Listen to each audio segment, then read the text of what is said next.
Assalamualaikum warahmatullahi wabarakatuh. Alhamdulillah rabbil alamin. Di pagi hari ini masih bersama kami Sukamto Sastro di Menjawab Channel.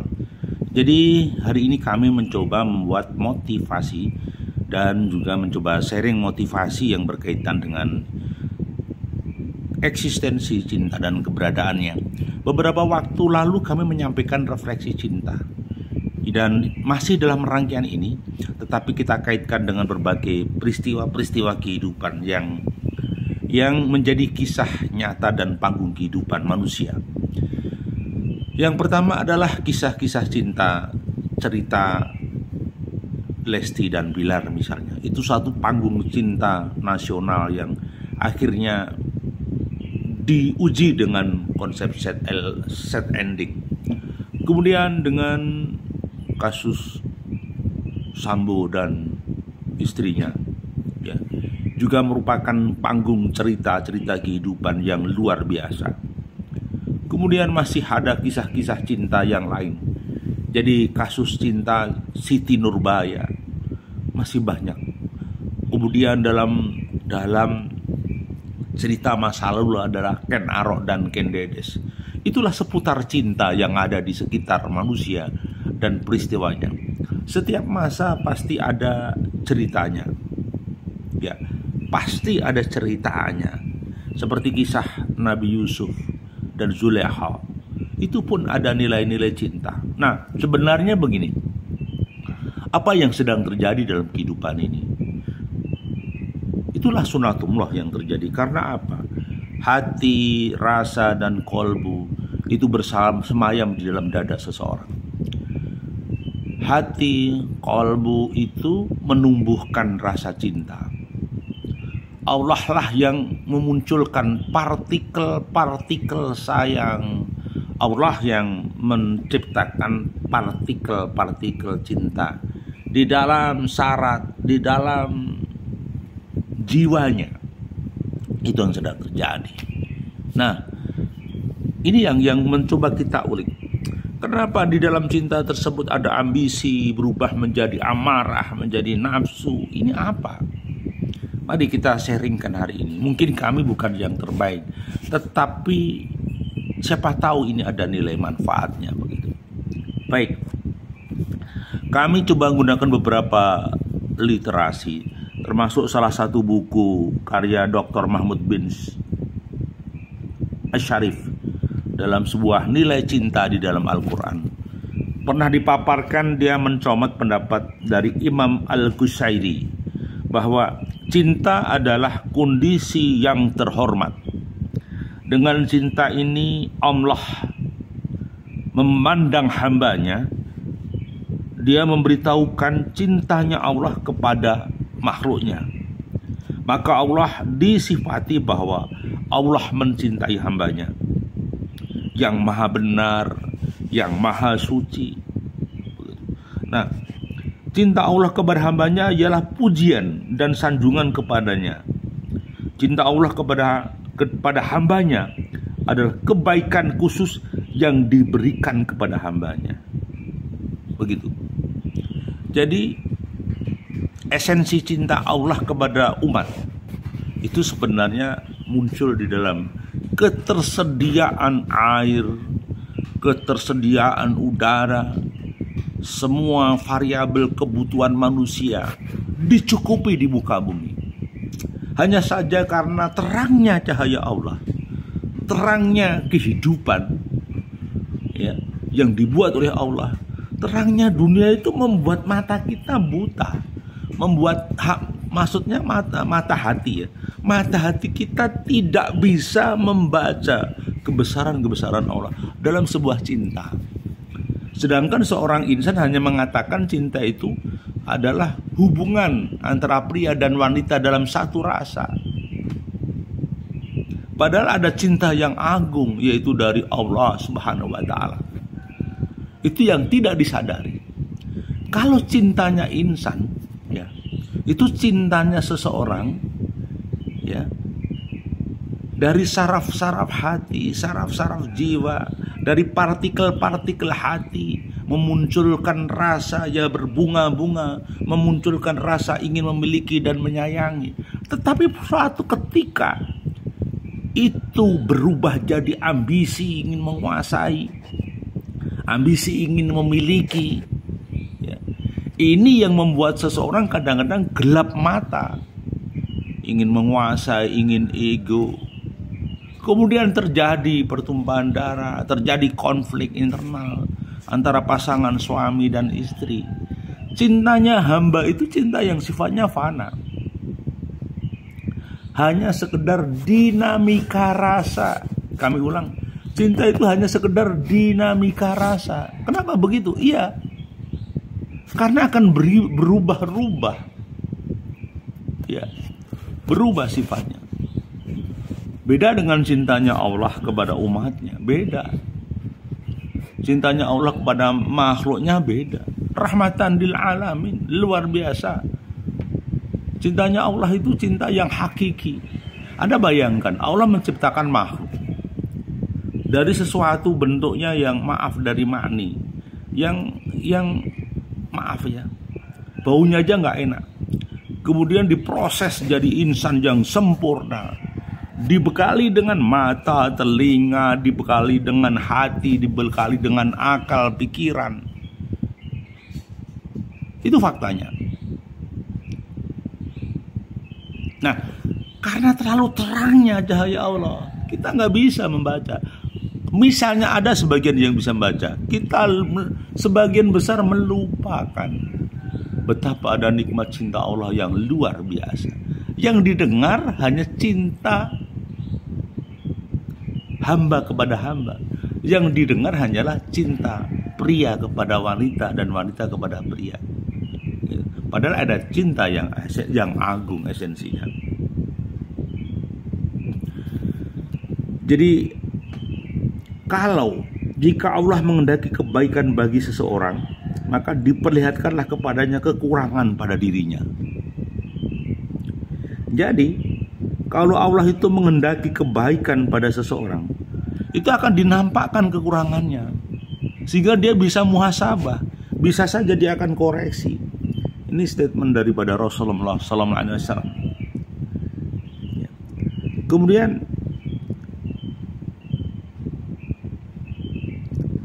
jika Allah mencintai hambanya, maka dijadikannya untuknya juru nasihat dari dirinya sendiri dan juru ingat dari hatinya yang menyuruhnya berbuat baik dan mencegah dari yang mungkar. Jadi ciri-ciri Allah mencintai hambanya, salah satu di antaranya adalah dijadikan juru nasihat dari dirinya sendiri, bukan dari orang lain nasihatnya. Bukan dari orang lain, tapi dari dirinya sendiri, bro. Dan juru ingat dari hatinya yang menyuruh berbuat baik dan mencegah dari mungkar. Jadi konteksnya manusia itu dibekali hati. Maka seorang penjahat sekalipun, kalau dia mengingkari hati nuraninya, dia berbuat kejahatan. Tapi sebaliknya, seorang penjahat pun kalau mendengarkan hati nuraninya, dia tidak akan berbuat jahat. Ingat itu. Seorang penjahat yang mendengarkan kata hatinya, dia tidak akan berbuat jahat. Iya kan? Kenapa? Loh, iya, dia mendengarkan kata hatinya, mendengar nuraninya, sehingga tidak akan dilakukan kejahatan ketika seseorang mendengarkan hati nuraninya. Dia akan takut akan Tuhan, dia mendengarkan firman Tuhan, dia mendengarkan nasihat para ulama, para kiai. Dia tidak akan melakukan kejahatan. Betul, karena dengarkan hatinya. Maka seseorang bila tidak mendengarkan hati nuraninya, tidak mendengarkan akal pikirannya, dipastikan orang tersebut akan memasuki fase masa jahiliyah. seseorang itu akan memasuki fase jahiliyah. Artinya apa? Dia akan kebodohan, akan terjun di suatu masa, di sebuah peradaban dengan segala bentuk kejahatan. Yang jelek dikatakan baik, yang baik dikatakan jelek, maka peradaban akan porak-poranda, akan hancur lebur. Kenapa? Seseorang memasuki jahiliyah. Maka dulu masa jahiliyah, anak perempuan dikubur hidup-hidup. Kenapa? Karena akalnya nggak jalan. Akalnya tidak didengar, hati nuraninya tidak didengar. Itu yang terjadi.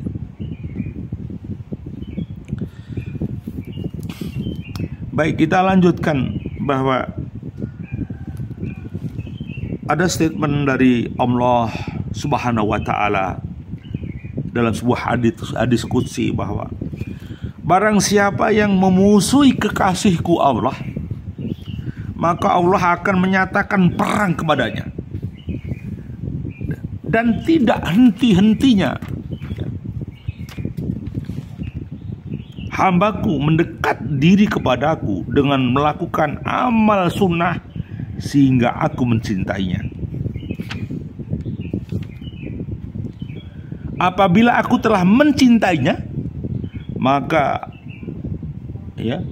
apabila aku telah mencintainya, maka aku Allah lah yang menjadi pendengarannya, yang ia pergunakan untuk mendengar, menjadikan penglihatannya yang ia gunakan untuk memandang, menjadikan tangannya yang ia gunakan untuk melakukan aktivitas, dan menjadikan kakinya yang ia gunakan untuk berjalan. Jika ia meminta tolong kepadaku Allah, niscaya aku akan memberikan pertolongan kepadanya. Jika ia meminta kepadaku Allah, pasti Allah akan beri. Jika meminta perlindungan kepada Allah, pasti Allah akan beri perlindungan. Dan aku tidak pernah meragukan sesuatu pun yang aku perbuat, seperti keraguanku untuk mengambil ruh kepadaku yang beriman, yang tidak menghendaki kematian. Padahal aku tidak suka menyusahkan, sedangkan kematian itu pasti terjadi dan tak dapat ditolak. Jadi kata kuncinya ketika seseorang itu sudah dekat dengan sang kekasihnya Allah, maka matanya, telinganya, semuanya diridhai Allah, semuanya terjaga, doanya makbul, ijabah. Apakah kita sudah menuju kepada ridhonya Allah? Ya, karena kalau ridhonya yang diraih sama Allah, insya Allah leburlah egonya. Bukan kemauan kita di dalam melangkah, tetapi seizin ridhonya Allah. Ya, bukan keinginan nafsu syahwat kita. Semuanya berdasar dengan ridhonya Allah. Ini yang harus dilakukan.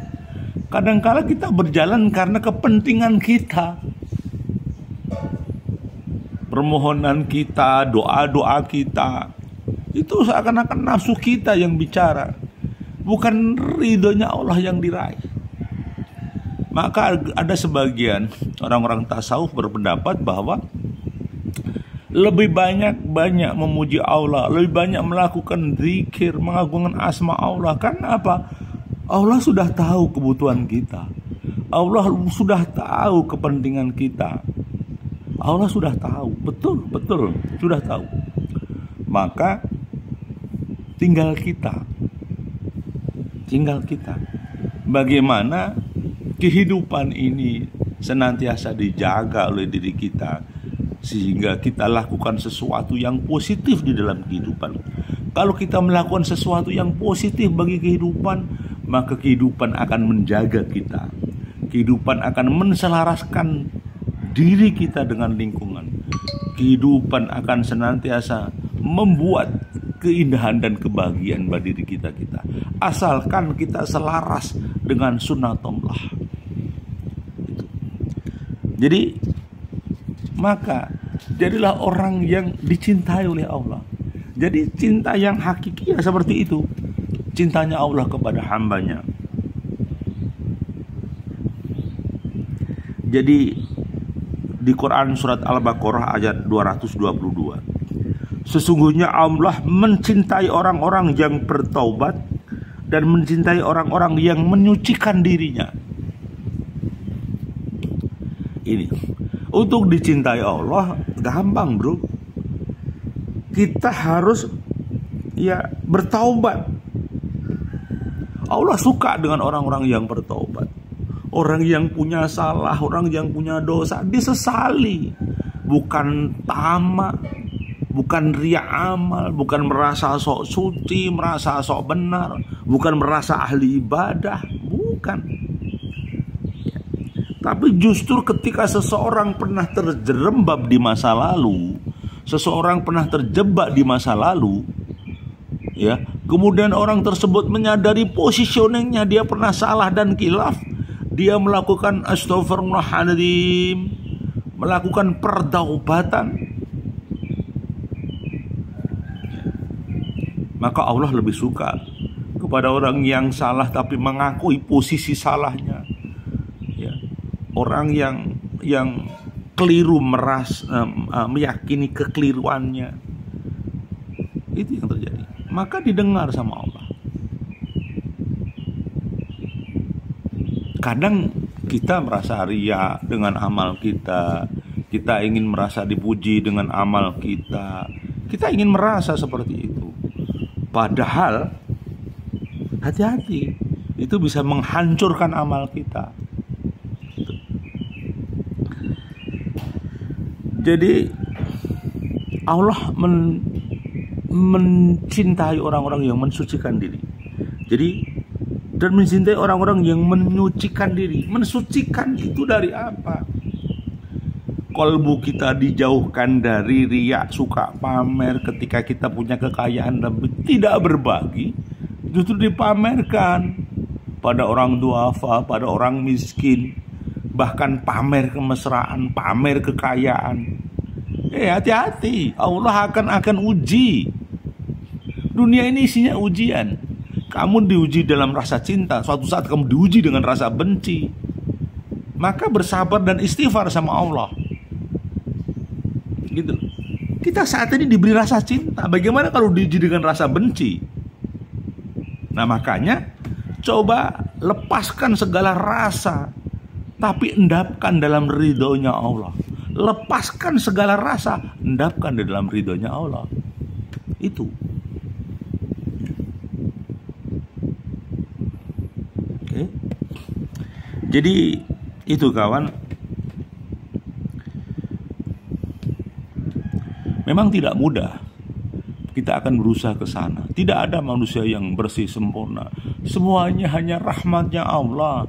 Semuanya adalah bimbingannya Allah. Kita mengacu kepada sunnahnya Allah, sehingga kita senantiasa diberkahi sama Tuhan.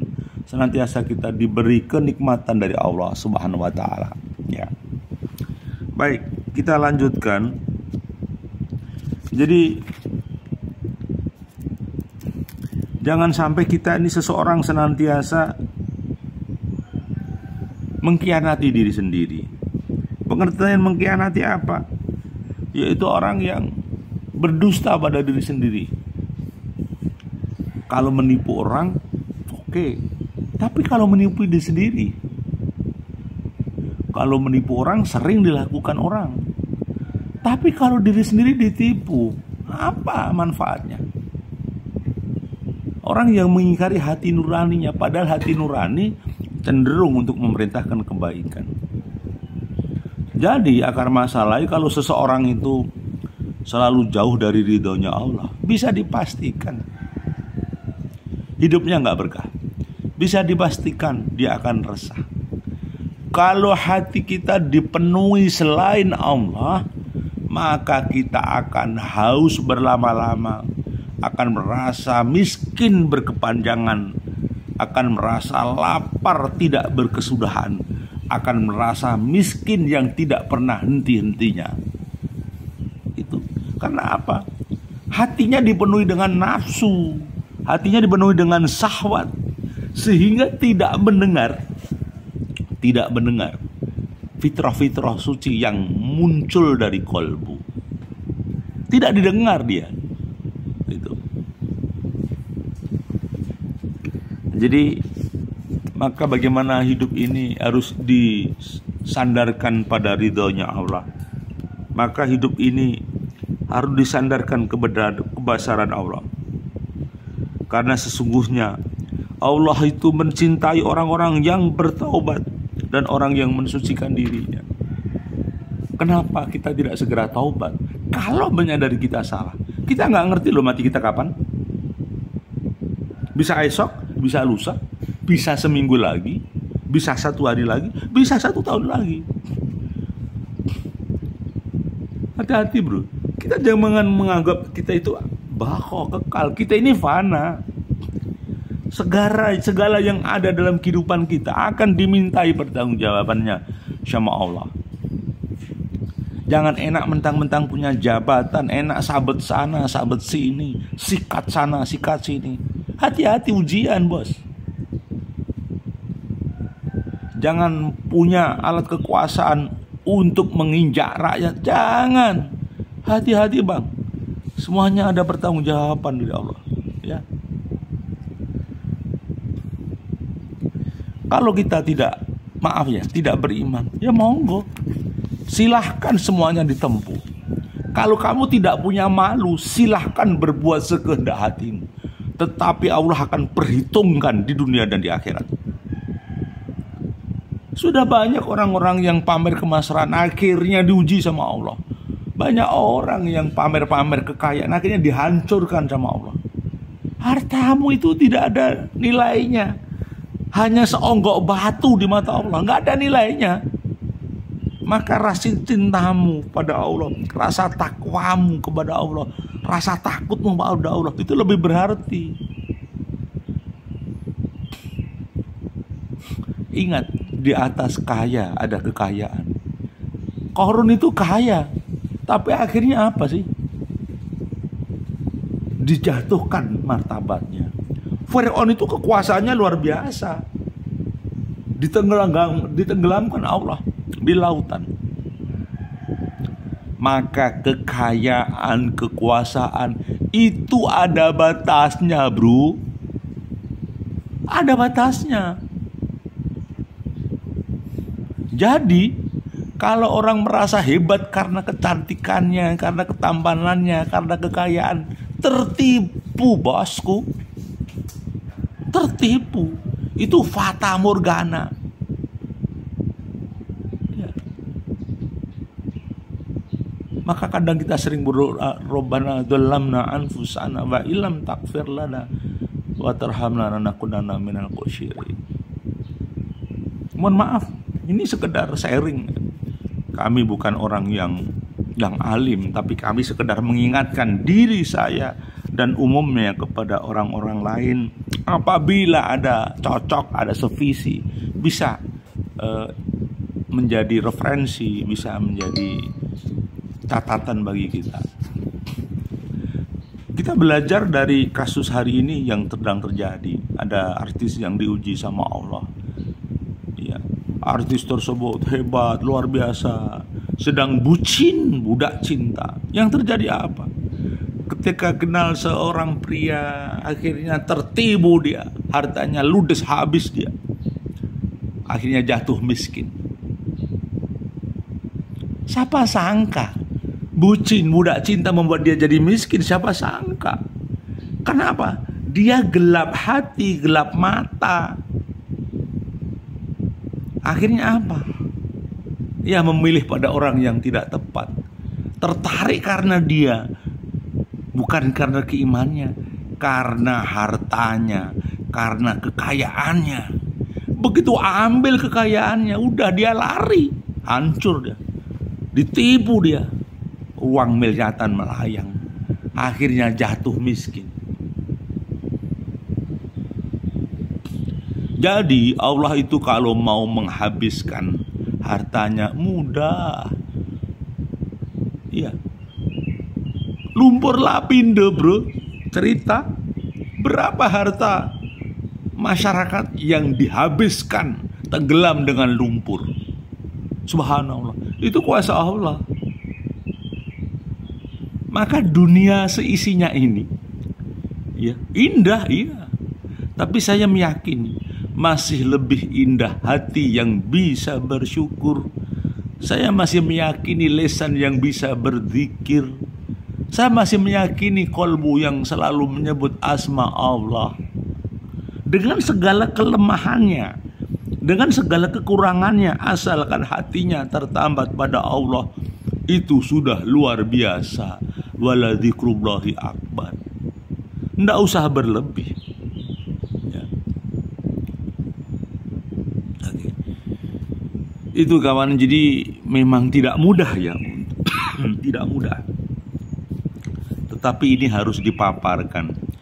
Ini harus disampaikan bahwa kehidupan itu memang ada seni dan dinamikanya. Kehidupan itu harus terus berpesan kepada kebaikan dan untuk mencegah kemungkaran. Jadi jangan biarkan dunia ini rusak karena kita diam, kita cuek, kita tidak mengingatkan. Jangan. Terus sampaikan amar ma'ruf nahi mungkar. Sampaikan kebaikan-kebaikan tersebut di dalam bingkai kehidupan, dalam rangka amar ma'ruf nahi mungkar. Ya. Jangan bucin budak cinta membawa kita ke nerakanya Allah. Jangan bucin membuat kita lupa mensyukuri nikmat Allah. Jangan sampai bucin membuat kita lupa diri bahwa semuanya itu adalah ujian dari Allah. Semuanya itu adalah nikmat Allah. Ingat, tak ada yang abadi. Ketika kita cantik saat ini, iya, 10 tahun lagi belum tentu cantik. Ketika kita ganteng di saat ini, 20 tahun lagi gak ganteng. Kenapa? Pasti gigi akan keropos, tulang belulang akan rapuh, kulit akan berkeriput, mata mulai kabur. Ini menunjukkan apa? Manusia dhaif, lemah bosku, lemah. Tak ada yang abadi bosku. Yang abadi hanya Allah, yang kekal hanya Allah.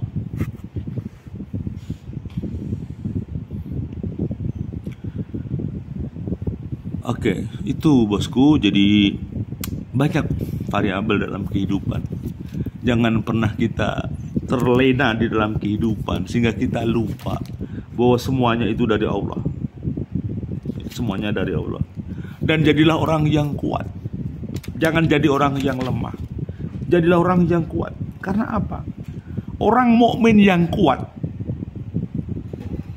itu ya lebih dicintai Allah daripada yang lemah. Itu pesannya Rasulullah. Orang mukmin yang kuat lebih dicintai Allah daripada yang lemah. Kuat apa? Kuat imannya, kuat ekonominya, kuat kebaikannya, kuat dalam fastabiqul khairat. Orang yang kuat, bukan orang yang lemah. Karena untuk menegakkan kebaikan dan kebenaran butuh energi bosku. Butuh uang, butuh kemauan, butuh tekad, butuh semangat untuk dalam dakwah. Niatnya ya mardotilah ridhonya Allah. Bukan karena manusia, karena ridhonya Allah saja. Ya.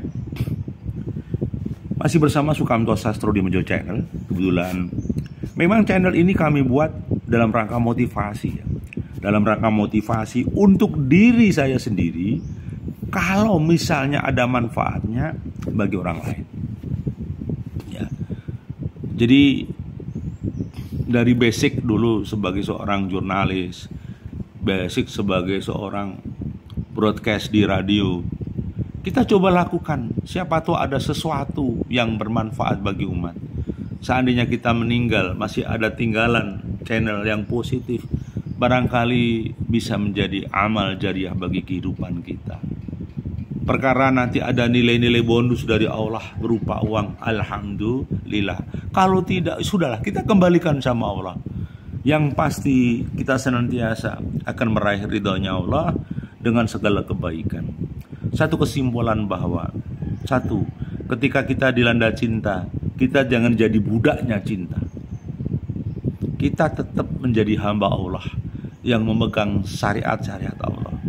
Cinta hanyalah energi penggembira dalam kehidupan. Cinta bukan tujuan. Cinta hanyalah pelangi bagi kehidupan. Cinta hanyalah sesuatu yang indah yang harus disyukuri. Ya, bukan dikufuri. Tetapi tujuan kita adalah untuk tetap taat dan beribadah kepada Allah. Cinta hanyalah bonus. Karena apa? Cinta juga bisa menjadi ujian. Karena cinta bisa berubah jadi benci, benci pun bisa berubah jadi cinta, cinta pun bisa berubah jadi sayang. Tidak menentu. Karena yang membolak-balikkan hati itu Allah. Ya. Oke. Kemudian yang kedua, jadikan energi cinta itu untuk ibadah kepada Allah.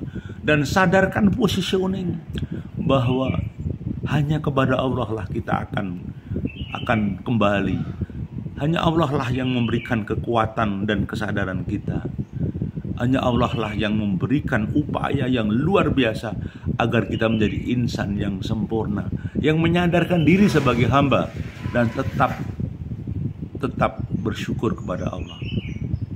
Yang paling akhir, semoga masih bersama Sukamto Sastrodimedjo Channel.